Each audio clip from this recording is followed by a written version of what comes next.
Hello and welcome to episode 54 of the HaskinCast Podcast, where I will be going over season 3, episode 4 of the Netflix original show Stranger Things.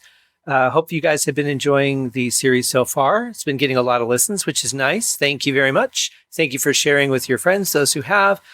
Boy, this episode is just, it's insane. And, it kind of sucks because it's halfway through the season now. But this one is finally bringing a lot of intensity that I've been waiting for since kind of the beginning. But let me just take a step back and talk about how crazy today has been. I come home to find out that my air conditioner has been leaking all day, except that it can't be mine because I haven't turned it on all season. So maintenance comes out, they look at it, they think it's probably the apartment upstairs, but they go upstairs and there's no leak up there either. So they have no idea where this water is coming from. It's still dripping down. Thanks to my friends at Audionamics, though, I'm sure that IDC will clean out all of the little water drips that are happening on the other side of the door. So that happened, and I'm like, okay, well, that's weird. I'm going to dig into Stranger Things and do the next podcast episode. And while I'm rewatching it, because I watched it last night, but so much happened, I wanted to watch it again. And in the middle of that, another earthquake. And this one was originally reported as a 7.1 magnitude, originating from about the same area, I believe, as yesterday's earthquake. But this one was much stronger. It definitely lasted a lot longer, and it was more powerful here. And this one they felt, I've had friends as far as Chandler, Arizona, reporting that, which is on the east side of, Phoenix and Scottsdale and Tempe area. So that's a pretty good distance. And then I felt a couple of aftershocks since then. In fact, there's one right now going on, just a little bump here and there. But yeah, it was definitely intense. The speakers were shaking up on my RLX pads. And so, the thing is like when they're over, you're like, okay, that's fine. It's over. Nothing was damaged. But you don't know while it's happening how long it's going to go on, how severe it's going to get. You just are kind of in the middle of it. So I haven't heard anyone reporting any damage yet. I did stay online for a little while to check and make sure that people were okay. So far, no reports of anyone hurt. So I'm very, very glad to hear that. But just crazy. So all that's happened today. And now I'm just going to go back into Stranger Things. So let's talk about this episode of Stranger Things. So I'm just going to come out and say it. Absolutely best episode so far. And it kind of sucks because this is episode 4. So we're already halfway done. And it's really kicking into gear now. All that stuff that they've been setting up is really coming together. The dynamics are changing. Lots of action, lots of advancement in the storyline. So definitely love this episode. My notes jump around a little bit, so I might too, and I apologize for that, but I just was kind of scribbling all over the place. But I have to apologize first because I did not realize that Heather's father is the one that is the manager of the newspaper. I thought it was a similar looking guy because of the way they cast things. That didn't really make the connection until the end of this episode.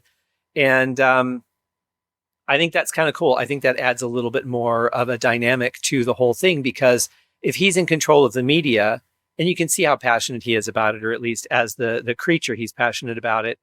But you get the feeling that he can control what goes out to the town about all of this. So that being the case, they can keep people completely out of the loop.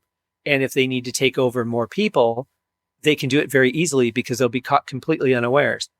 And, they won't have guns in their hands. They won't be trying to leave town.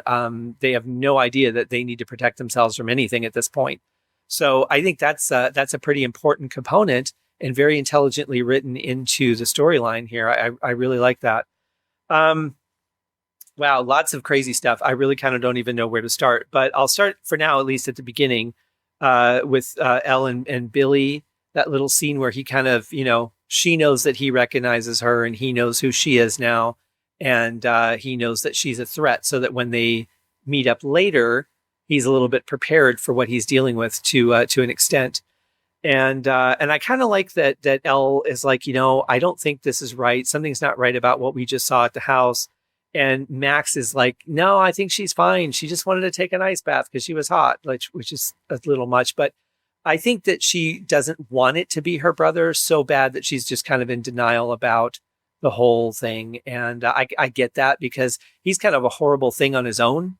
You add him being all hopped up on whatever demon he's on, certainly isn't going to make him any more pleasant. So I kind of get her not wanting it to be him.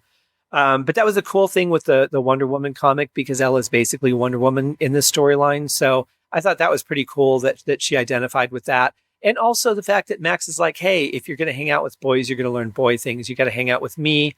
I'll show you cool girl things. And we don't really need the guys. So again, a little bit more bonding. I see a strengthening in the relationship there. They're always hanging out together now. So that's pretty cool.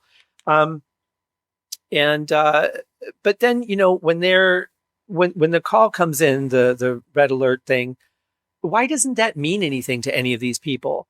It's like every time somebody says that there's a red alert, they can't reach somebody or somebody else intercedes and goes, no, I'm not going to let you talk to them. Like Lucas's really annoying daughter, or sister, which we'll get to later. But, it just kind of seems like nobody takes CodeRed seriously. And that should be like the one thing above all that takes whatever thing that they're going through and pushes it aside because something serious is happening in this town. Because I don't think that anyone's ever used that lightly. So I don't know. I just thought it was weird. And maybe the girls don't realize that because they weren't part of that earlier. But, so I guess maybe, I don't know, maybe I can forgive them a little bit for it. But it just seems like that's something that would have been discussed. Is there emergency? Let's cut through all the bullshit. Something's happening code. So I guess that was just kind of a weird thing for me that I think could have been addressed better. But here's where some of the separation furthers, and some of it comes back into a little bit of unity in this episode because they all need to meld together to battle Billy. And I like that. I like that they can cast aside their differences when the heat is on and they need to work together for the greater good. You don't see that in people these days. So that's a pretty cool thing. Also, we're starting to see some separation between Nancy and Jonathan as they lose their, an internship. And I'm not really sure I understand exactly where Jonathan's coming from, because if it's an internship, they're probably making nothing, especially back then. So unless he was hoping it would lead to something better, which would make sense, especially with him being a photographer and getting to do any work as a photographer in a professional industry, if that's your passion, is always great, just like a musician or an author or anything else. So I could kind of see him being upset, but did he forget everything that happened, everything that they've been through that brought him and Nancy together?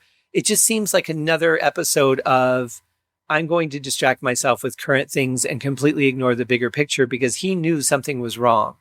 Wrong with Doris, wrong with that rat. And I think they kind of fell into that schizophrenic thing a little too quickly, because the rat certainly wasn't schizophrenic, had no effect. She had no effect on the rat, but still something was not right there. And then going back to the house and seeing that, I mean, that's just not typical behavior. So I don't know. I kind of feel like they kind of bought into that a little bit quickly, but maybe Nancy didn't. But Jonathan, yeah, he was a little over the top, going off on her over the job thing.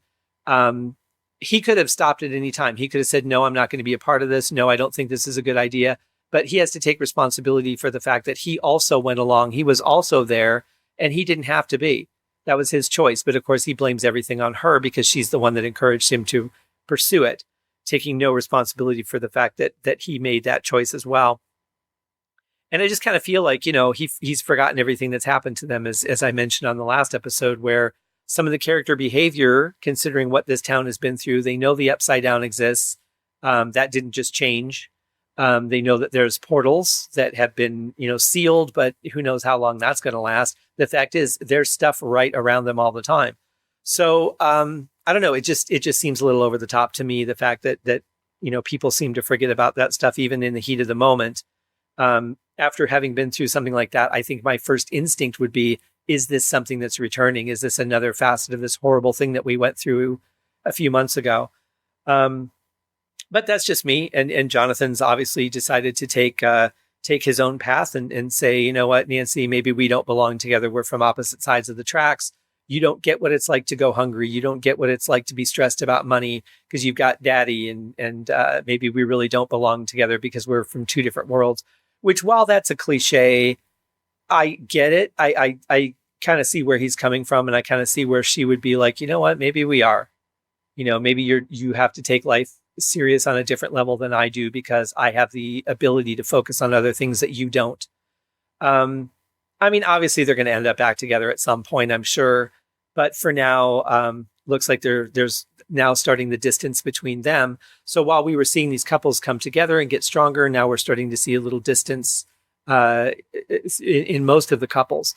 But what was really cool about the whole thing with Nancy in this episode is the camaraderie that she shared with Karen. I mean, they had some really good moments, and it was nice to see a little bit of insight into Karen, because at this point, all we know is that she's a mom. She cleans the house. She's the June Cleaver, but she, other than being really horny for Billy, we haven't really gotten to learn much about her, why she feels the way she feels, why she acts the way she acts. And I thought this was some great insight into her character, but also really getting to share some tender moments with her daughter. And I thought her little speech was very uplifting, very empowering. I can't wait to see what Nancy does with all of this stuff. Her going to the hospital, kind of a bold move, but I like that. She's a gutsy girl. Not really sure I understood how it ended, but what we're seeing is that while this was going on with Billy and the kids had him trapped, and then this something's activating in Doris, and you see the veins and everything, which was once again kind of a very Phantoms-esque thing. You get the idea that they're all connected, which you really kind of see in the end scene where they're all standing there, and even though no one's mouth is moving, they're all singing the song. Not sure what that part was about, but you're seeing that they're all connected.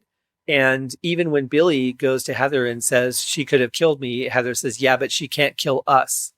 And at first I took that as them being together somehow. But what I really think that was is us as the collective, all of us that are in this room that are connected through whatever this demon thing is and whatever hold it has on them. So I kind of think that, she's like, yeah, any one of us is expendable, but they can't defeat the group.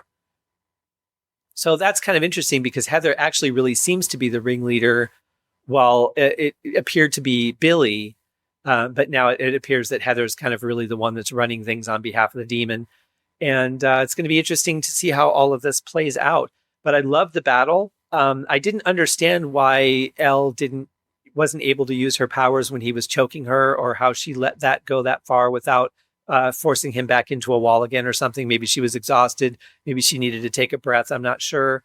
But it's good to see that she's human as much as she is like a superhero at the same time.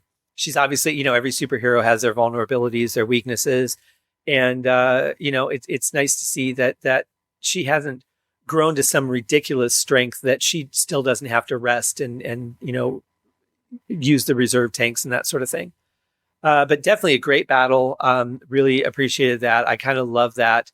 The typical, I'm trapped, so I'm going to try and be your friend, and then I'm going to attack you at the same time, and hopefully you just won't see it. Sorry, still feeling a couple of aftershocks from the earthquake roll through here a couple of times through the recording. So it's pretty crazy. But yeah, so I thought that whole dynamic was really cool. I thought that the battle was cool. I liked that everybody kind of put their differences aside, but still tried to put a little bit of bond back in there by explaining themselves. Lucas reaching out to Will and saying, hey, it was a cool game that you had going. Sorry. And, Mike trying to explain to Elle that it was really Hopper that put him in the lying mode. I like that. I like that in the midst of that, they are trying to reach out and mend some of these fences while they go into battle and have to be able to count on each other and trust each other. So very, very cool stuff. And Hopper and Joyce and this mayor guy, sometimes Hopper is just so aggressive. I'm like, even in a little town, how does this guy keep his job? And I don't know what's going to happen now, having handcuffed the mayor, having broken his nose, forcing information out of him. I don't know what's going to happen with the dynamic there. Obviously, even if he was fired, Hopper's not going to stop anything because he just wouldn't do that. It's not in his character. But it's going to be interesting because what does the mayor do? If the mayor can't really fire him because he would have to reveal what happened and the knowledge would come out. But at the same point, his secretary saw what Hopper did to him.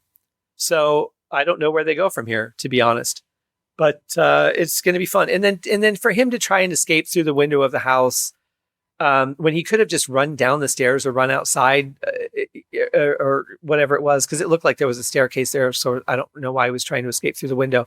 But it just seemed like there was an easier option than making a bunch of noise trying to break through the window. And where was he going to go? You know, how was he going to be able to get far enough away from Hopper quick enough? Maybe, you know, I kind of get the desperation move, but at the same point, it's like the cat's out of the bag, dude. It doesn't really matter if you run or not. The cat's out there. You're not going to be going back to the office as mayor tomorrow if you run. Plus, obviously, then Hopper's going to know where you are and be able to bring his troops in there or whatever. But I like the way that Joyce is supporting Hopper. I like the way that he's like, yeah, you should be you should come work for me because you're so good at this. I kind of like that. I like that there is a relationship budding between them, whether she realizes it or not. But I feel it's an honest thing, like it's an honest development. And even though he was trying to force it, I kind of feel like things are actually progressing very naturally out of the circumstance. So that's pretty cool. And then let's talk about this Steve and Dustin and Robin storyline, because this is actually my favorite thing going on in the show right now. I just love what's going on with these guys. It's a little bit of humor mixed in with something that's obviously going to be incredibly important to the plot. And, you see the green glowing stuff. And the first thing you think of course, is plutonium. Don't really know that that's what it is, but it looks like potentially it could be that. Whatever it is, it's not good. Anything that glows and is locked away with the security that they have is probably not a good idea. But can we just talk about Lucas's sister for a second and how annoying this girl has been since day one on the show? You know, she didn't care about the CodeRed in, I think that was season 1. Fortunately, she hasn't been on much, but she was introduced earlier on in this season. So, she's going to be integral to something. And of course, she's the one that fits through the vent and can get in there, and with all her stories and child endangerment and everything else. But she's just a selfish, greedy, annoying little brat. And she's one of those characters, though, that, man, you need, but you really wish you didn't need. Kind of like Billy.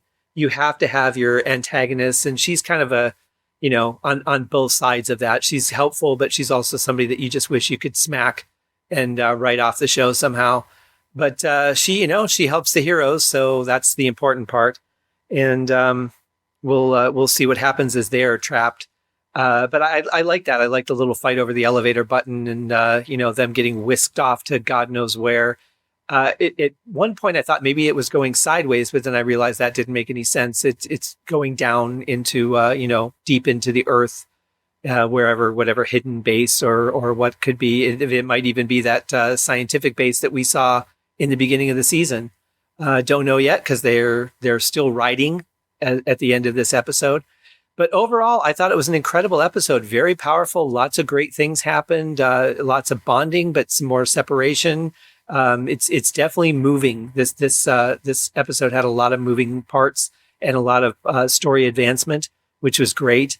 And I'm really excited to see episode 5. And it's kind of tough because I don't want to start getting things confused and saying things in a podcast that haven't happened because they're in the next episode. So I'm not watching ahead, but I have to admit, it's like really tempting right now to watch ahead to the next episodes because I'm really curious to see what happens. But it's Friday night. I'll probably do 1 or 2 more tonight. Getting a lot of texts about the earthquake and, people checking on each other and that sort of thing. We're still getting some aftershocks here. So I don't know how many more I'll do tonight, but definitely by Sunday, they will all be done. And then I'll finish editing this week's episode. I have a very exciting guest coming to the show. So stay tuned. Come back for the next episode when I get it done. And thanks for listening. Thanks for sharing. And hope you're enjoying it. Bye-bye.